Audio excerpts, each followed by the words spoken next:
Part 1. What if the people you hate the most are not your enemies? What if that public figure you despise, that colleague whose arrogance infuriates you, or that stranger whose behavior fills you with contempt, are not who you think they are? We are taught to trust these feelings. We believe our sharpest judgments are a sign of our moral clarity, a compass pointing toward what is wrong with the world. But what if this compass is pointing in the wrong direction? What if it's pointing not outward, but inward? The great Swiss psychoanalyst Carl Jung proposed one of the most terrifying and powerful ideas of the 20th century, that everything you find most despicable, irritating, and morally repugnant in other people is actually a rejected and unlived part of yourself. He called this part your shadow, and he argued that it is not a monster to be slain, but a treasure to be reclaimed. This is the story of how the greatest source of our inner conflict holds the key to our wholeness, and how the most dangerous psychological mistake we can make is to project our own darkness onto others. It is a journey into the underworld of your own psyche, to confront a truth you've spent your entire life denying. Part 2. Before we descend into the depths of this theory, we must first look at the world around us. Because once you learn to see the shadow, you begin to see it everywhere.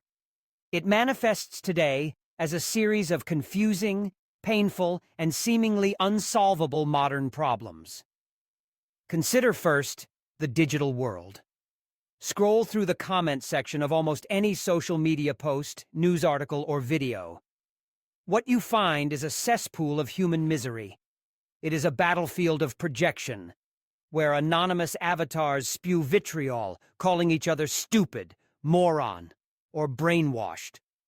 This isn't debate. It is a ritual of public shaming, a phenomenon now known as cancel culture, where digital mobs form to exile a perceived sinner, reassuring themselves of their own purity. The anonymity of the internet seems to have stripped away our civility, creating a state of de-individuation where we lose our sense of self-awareness and moral evaluation, giving way to impulsive and aggressive behavior. These outrage cycles are addictive, amplified by algorithms that reward the most polarizing and emotional content. We are witnessing a global arena for what can only be described as collective shadow play, a war of projections where no one wins. Second, look to our political landscape. It is no longer a forum for disagreement over policy. It has become a chasm of intractable hatred. Political polarization has reached a point where opposing sides do not merely disagree, they view each other as fundamentally evil, corrupt, and dangerous. Dialogue feels impossible because we are no longer dealing with people, but with caricatures. Each side paints the other with a palette of the darkest traits imaginable. They are traitors. They are fascists. They want to destroy the country. This splitting of the world into opposing camps of good and evil ensures that conflict is perpetual. We look at our political enemies and see the embodiment of everything we stand against, a perfect screen onto which we can project our collective fears and hatreds. This isn't just a political problem. It is a psychological sickness, a mass psychosis where entire populations engage in a mutual projection of their unacknowledged darkness. Finally, consider the bizarre theater of celebrity culture. It operates on a predictable two-act cycle. The first act is worship. We elevate a star to the status of a modern god, projecting onto them our own dreams, aspirations, and unfulfilled potential.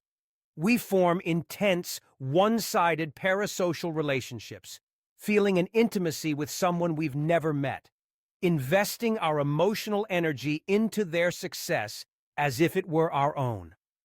Their perfect life becomes an escape from our own mundane reality, but then comes the second act, the scandal, the fall from grace. And our reaction is not sympathy, but a dark, gleeful pleasure known as schadenfreude. The same media that built them up now tears them down, and we devour every detail of their failure. Their fallibility reassures us of our own humanity, but there is something more sinister at play. The public shaming is a modern witch trial, a collective ritual where we purge the imperfections we cannot stand in ourselves by crucifying them in another. These three phenomena, the digital cesspool, the political chasm, and the celebrity spectacle, are not separate issues. They are symptoms of the same deep, underlying disorder. They are the chaotic, confusing, and destructive evidence of a world that is desperately trying to deal with its own unacknowledged darkness. The rage, the division, and the obsession feel inexplicable. But nearly a century ago, one man provided the key to decoding it all. He drew a map of the human soul, and on that map, he marked a treacherous, hidden territory he called the shadow. Part 3. To understand the chaos of our modern world, we must turn to its architect, the human psyche. And there is no greater cartographer of the psyche than Carl Gustav Jung. A Swiss psychiatrist and founder of analytical psychology, Jung ventured deeper into the unconscious than perhaps anyone before him. He believed that to live a meaningful life, we must understand the structure of our own minds. At the center of our known world is the ego. The ego is the seat of our conscious identity. It's the part of you that says, I. It is your sense of self, your memories, the thoughts and feelings you are aware of. The ego is like the captain of a ship, believing it is in full control, navigating the waters of life with purpose and intention. But the captain is tragically unaware that the ship is floating on an ocean of unimaginable depth and power. The unconscious.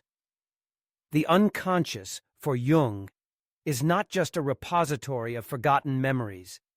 It is a vast, living, and active part of our psyche, containing everything we are not conscious of.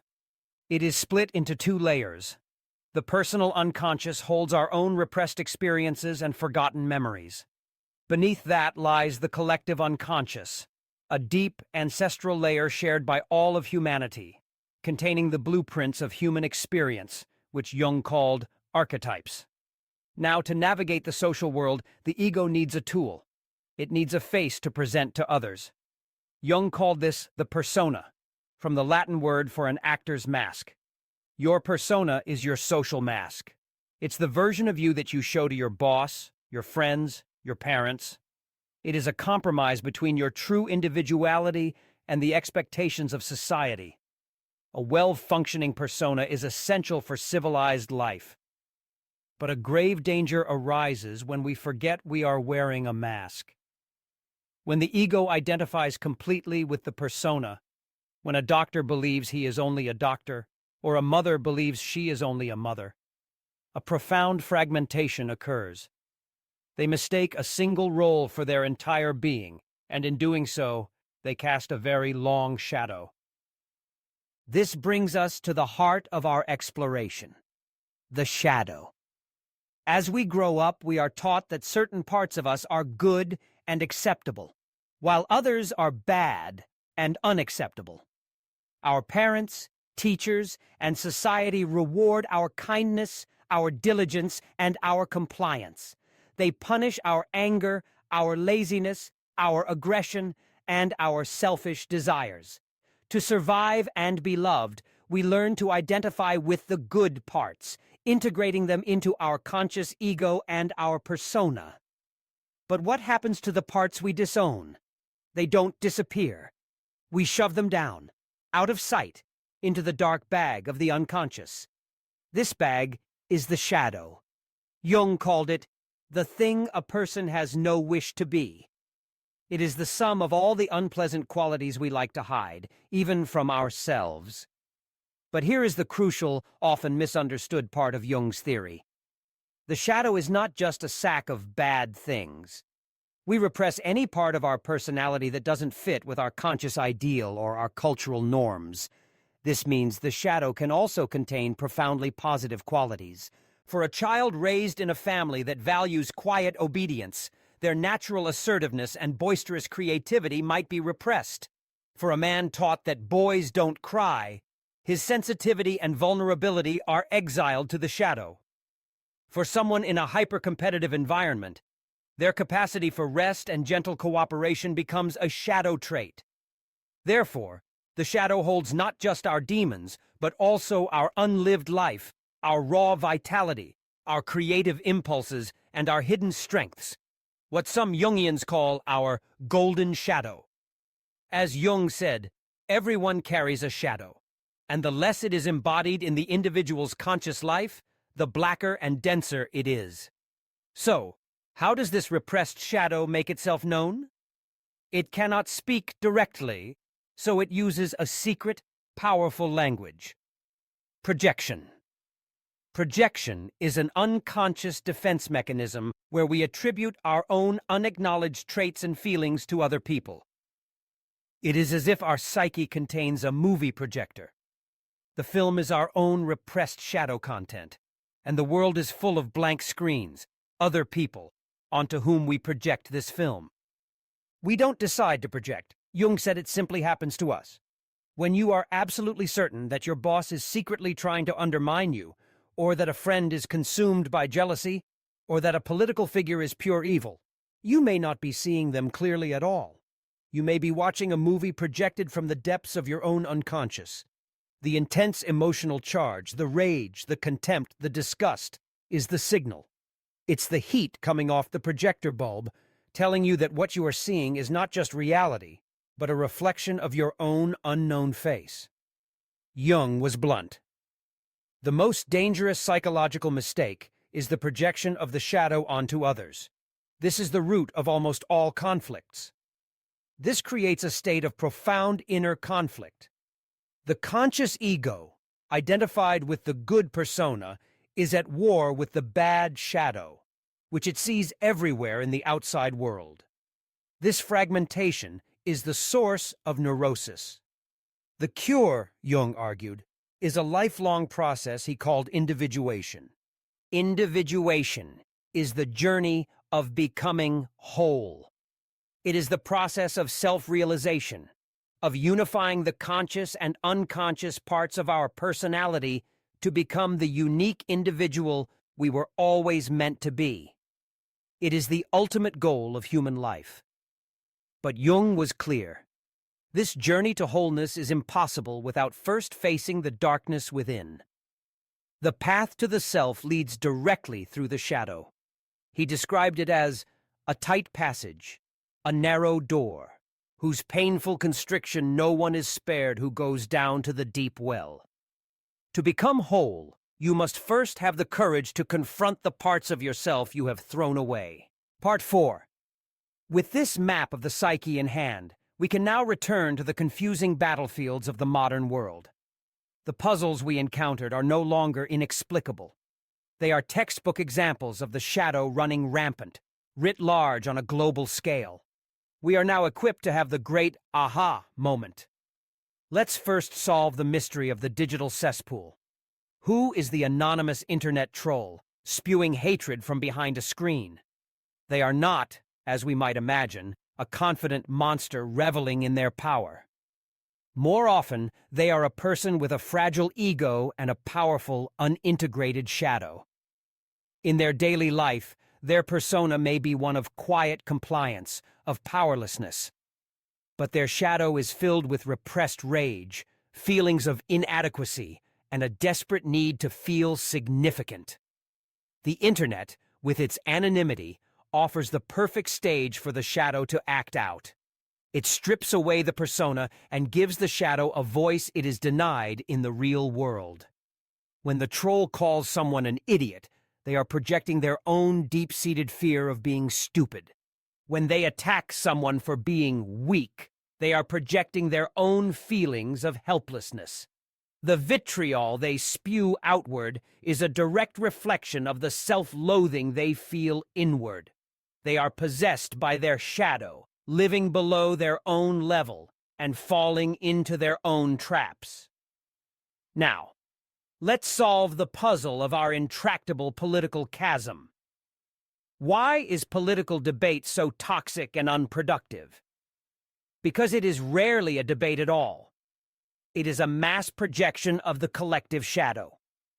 A political party or movement, like an individual, builds its identity. its collective persona, around a set of conscious values. For example, one side might value compassion, social justice, and collective responsibility. The other might value freedom, individual strength, and order. To maintain this clean, virtuous identity, each group must repress the opposite qualities into its collective shadow.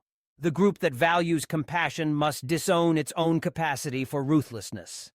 The group that values strength must disown its own vulnerability. And where does this disowned shadow go? It is projected directly onto their political opponents. The other side becomes the living embodiment of everything the group denies in itself. They are not just people with different ideas. They are lazy, cruel, chaotic, tyrannical. They are the shadow made flesh. This is why the conflict is so emotional and why compromise is impossible. The two sides are not even talking to each other. They are standing back to back, yelling at their own projected demons. As Jung warned, when we project our shadow onto an enemy, we are blinded. We lose all capacity for reason and objectivity, and we unwittingly do things that strengthen the very enemy we claim to be fighting. We become locked in a sterile, self-perpetuating cycle of outrage, ensuring the chasm between us only grows wider. Finally, we can solve the riddle of the celebrity spectacle. This is perhaps the clearest modern example of projecting both the golden and the dark sides of our shadow. In the first act of worship, we project our golden shadow onto the celebrity. They become the vessel for our unlived potential, our repressed dreams of beauty, talent, wealth, and freedom. We don't just admire them, we want to be them, because they are living a part of our own soul that we have not yet dared to live. They are a mirror for our highest aspirations. But the shadow is a living, breathing part of the psyche, and it demands to be seen in its entirety. When the celebrity inevitably reveals a flaw, a scandal, an addiction, a moment of hypocrisy, our dark shadow gets its turn. We project onto them all of our own unacknowledged hypocrisy, our secret resentments, our moral failings, and our envy. The vicious takedown, the gleeful schadenfreude, is the shadow's revenge for having been ignored. The celebrity is merely a blank screen. The drama we are watching is the war between the two halves of our own soul, the idealized self we wish we were, and the flawed self we are terrified to admit we are. In all these cases, we see a crucial truth. The shadow is not a passive dumping ground. It is an active, autonomous part of our personality, and its ultimate goal is to be seen, acknowledged, and integrated. The destructive chaos we see in the world is not random. It is the shadow's desperate, distorted, and dangerous attempt to get our attention. It is a planetary-scale cry for wholeness. The problem is not that the shadow exists. The problem is that we have refused to look at it, and what we refuse to confront within ourselves, we will be forced to meet as fate in the world outside. Part 5. If the shadow is the source of so much conflict and destruction, our first instinct is to suppress it further, to fight it, to declare war on our own darkness. But this, Jung insists, is the path to ruin. The goal is not to defeat the shadow. The goal is to integrate it. And in this integration lies the secret to a life of profound power, authenticity, and wholeness. To confront the shadow is not to become evil. It is to reclaim the vast stores of psychic energy you have locked away in the dungeon of your unconscious. Think of the person who is chronically depressed and listless. Often their shadow contains their repressed rage and aggression. By consciously connecting with that anger, they don't become a violent person. They reclaim the energy, the vitality, and the power to act in the world. Think of the timid person who is always pushed around. Their shadow holds their disowned assertiveness. By integrating it, they don't become a bully. They find their voice and the ability to set boundaries. The shadow, when it is realized, is the source of renewal. It contains, as Jung wrote, normal instincts, appropriate reactions, realistic insights, creative impulses. It is the fiery source of life itself. This gives us a revolutionary new tool for self-awareness. Your strongest negative emotional reactions, the people and situations that trigger you, are no longer just painful annoyances. They are a compass. They are a map pointing directly to a piece of your unintegrated shadow. The person who infuriates you the most is your greatest teacher. The quality in them that you find so intolerable is a quality that lives in some form within you, begging for your attention. This is the beginning of what is called shadow work. It is the courageous, lifelong practice of making the unconscious conscious. It begins with radical honesty. It begins by asking difficult questions. You can start with a journal. Ask yourself, who do I judge most harshly? What qualities in them provoke such a strong reaction in me? Where in my own life have I refused to express that same quality? How has it felt for this part of me to live, rejected, inside of me? This is not an easy path. It requires, as Jung said, considerable moral effort. It means taking back our projections and becoming a serious problem to ourselves, because we can no longer simply blame the world for our conflicts. The ultimate paradox of this journey is that the very act of confronting our own capacity for evil is what makes us truly good. A person who believes they are purely good, who is unaware of their shadow, is the most dangerous of all. They are liable to be possessed by their darkness, acting it out in the world with self-righteous certainty. But the person who has looked their own darkness in the eye, who has acknowledged their own capacity for rage, greed, and cruelty, can no longer be possessed by it. They have brought it under conscious control. They have chosen to be moral, not out of naive innocence, but out of profound self-awareness. The goal is not perfection. It is wholeness. And wholeness means embracing all of who you are, the light and the dark. It is the journey of a lifetime. It is the path to becoming the person you were always meant to be. As Jung so powerfully stated, man becomes whole, integrated, calm, fertile, and happy when, and only when, the process of individuation is complete, when the conscious and the unconscious have learned to live at peace and to complement one another.